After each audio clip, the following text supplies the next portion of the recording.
ये पंचक्रोशी यात्रा के मध्य में तीसरे पड़ाव पर इंद्र के स्थान पर ऐरावत हाथी उनका वाहन विराजमान है। इनका नाम है साक्षी विनायक।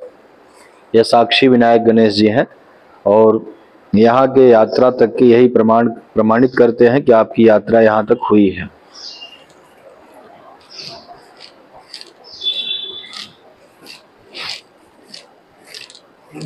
ओम जगदम्बायै नमः। ओम शरणागत दीनार्थ परित्राण परायणे सर्वस्यार्ति हरे देवी नारायणि नमोस्तुते। देहि सौभाग्यम आरोग्यम देहि मे परमं सुखम रूपम देहि जयम देहि जसो देहि दिशो जहि। यह छत्रपति शिवाजी की कुल देवी तुलजा भवानी है। यहाँ स्वयंभू पृथ्वी से निकली हुई है, तब से विराजमान है। बाद में रानी भवानी जी ने स्थापित किया दुर्गा जी को।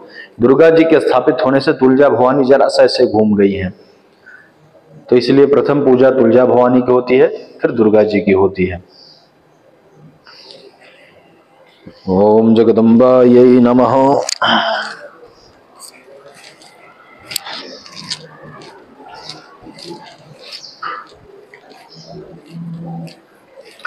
ये राम दरबार है। भगवान राम, लक्ष्मण, जानकी, हनुमान जी, हर जगह आपको राम दरबार में हनुमान जी बैठे हुए मिलेंगे। यह एकमात्र राम मंदिर है रामेश्वर में जहां हनुमान जी भी भगवान राम जी की तरह ही खड़े हैं, क्योंकि यह पंचक्रोशी यात्रा करते हुए पैदल चल के आए हैं, तो कोई बैठ के चल नहीं सकता, इसलिए खड़े होकर चलते हुए यात्रा करते आए हैं।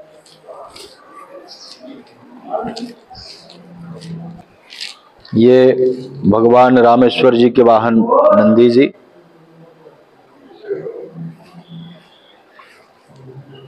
और द्वार पर गणेश जी, रिद्धि सिद्धि दोनों पत्नी उनकी, और द्वार पर श्रृंगी और इधर भृंगी। नीचे कीर्तिमुख हैं। ये मनुष्य के पापों को दूर करते हैं। इनको पार करके जाने का विधान है।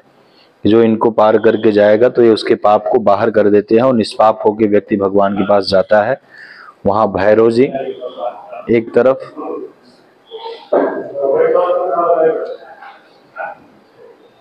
और ऊपर में वशिष्ठ जी,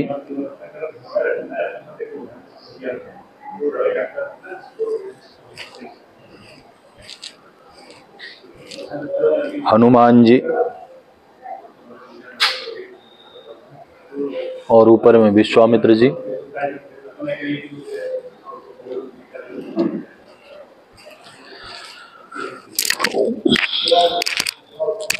ओम घोरेभ्यो घोरेभ्यो घोर घोरधरेभ्यः सर्वेभ्यः सर्व सर्वेभ्यो नमस्ते अस्तु रुद्र रूपेभ्यः। ये भगवान रामेश्वर जी की प्रतिमा है। यही शिवलिंग भगवान राम जी ने अपने हाथ से स्थापित किया। बहुत ही सूक्ष्म स्वरूप, बहुत छोटा स्वरूप उन्होंने स्थापित किया और महालिंग की उपाधि है। ओम नमः शंभवाय च मयो भवाय च नमः शंकराय च मयस्कराय च नमः शिवाय च शिवतराय च। ये भगवान राम द्वारा स्थापित शिवलिंग है। पंचक्रोशी यात्रा वार्षिक यात्रा और 3 वर्ष में एक माह की अधिक मास यात्रा में लाखों लाख संख्या में भीड़ होती है। लोग भगवान के दर्शन करके अपने मनोरथ को सिद्ध करते हैं। और ये मंदिर का निर्माण अनादिकाल से बनता बिगड़ता चला आया। मूर्ति और स्थान वही है। वर्तमान समय का मंदिर महाराजा सिंधिया नरेश के पूर्वजों ने संवत 1703 के समय में बनवाया। ओम कृष्णाय वासुदेवाय हरे परमात्मने प्रणतक्लेशनाशाय गोविंदाय नमो नमः। राधा कृष्ण भगवान।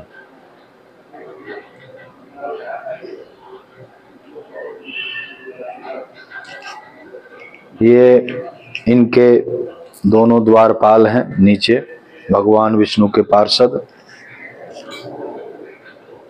और ये निम्बारकाचार्य, ये कृष्णाश्रय तिलक और इनके आयुध। और पंचक्रोशी यात्रा में नहुस जी को एक बार सर्प योनि पाप प्राप्त हुई, तो उन्होंने स्थापित किया नहुसेश्वर महादेव। काशी खंड में वर्णन है इनका। नहुषेश्वर महादेव और द्यावा भूमीश्वर महादेव,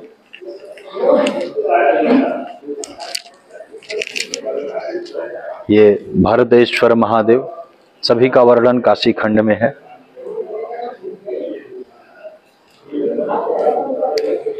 और ये भगवान की कचहरी बोलते हैं, एकादश रुद्र हैं, पंचपालेश्वर।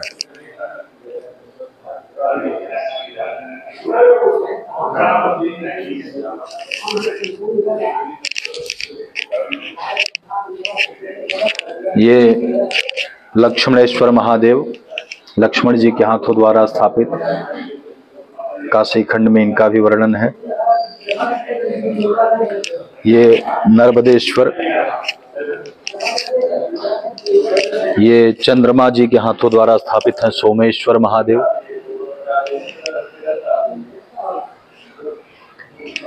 और यज्ञ के लिए उत्पन्न हुए अग्निदेव द्वारा स्थापित अग्नेश्वर महादेव।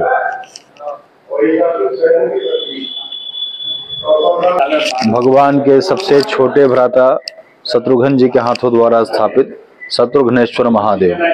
जाके सुमिरन तेर गुनाशा, नाम शत्रुघ्न वेद प्रकाशा। और ये सभी मनुष्याकार विग्रह 1600 साल पुरानी प्रतिमाएं हैं। प्रथम दत्तात्रेय भगवान, शंख चक्र भगवान विष्णु का स्वरूप, त्रिशूल डमरू भगवान शिव का स्वरूप, कमंडलू माला भगवान ब्रह्मा का स्वरूप, और तीनों के आसन भी हैं, गरुण, नंदी, पद्म।